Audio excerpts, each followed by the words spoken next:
කිසියම් දෙයක් සංගවන්නේ නැතිවමයි ගඟ දිහාවෙන් තේන සීමාව තමයි මෙතනින් ගැලවෙන්නට සුදුසුම පාර කියලා කුමාරයන් නිහඬවම තීරණය කළා. පින්තුනේ පසුදින එළඹුණා උදෑසන ලස්සන තම මෑණියන් ගල්දොර වහලා කියා විතරයි පුතා පියාණන්ටත් කතා කළේ තම අදහස මෙන්න මේ විදිහට කියවමින් සීමාවක් නොමැත හීනින් තරු ගැනලා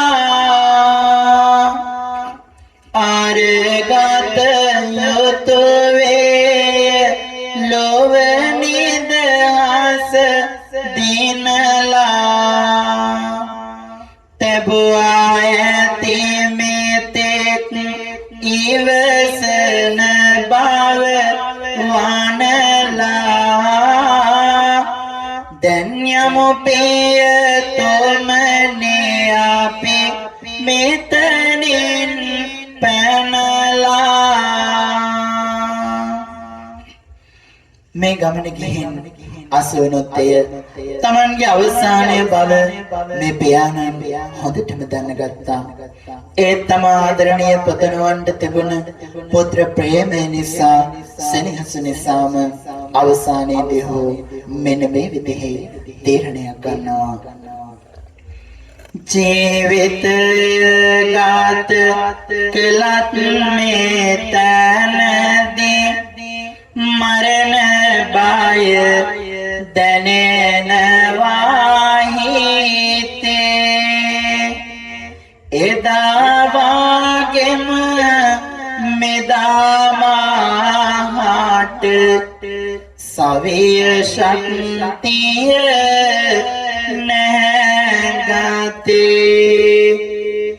නමුත් පුතාගේ අනාගතයට යමක් කළ යුතුවම ඇත්තේ මලත් කම්නේ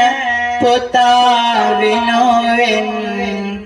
මමත් දෙන්නම් මගේ පුතේ අරගත් තීරණය නැහැ ආපසු මම ගන්නේ දෙදෙනා එක් වී ඒ ගල්දොර දැන් පෙරලන්නේ ඉන්පසු ආවා පිටතට දැන් මේ දෙන පැන ගන්නේ ගන්තර වෙතටම හති දමමින්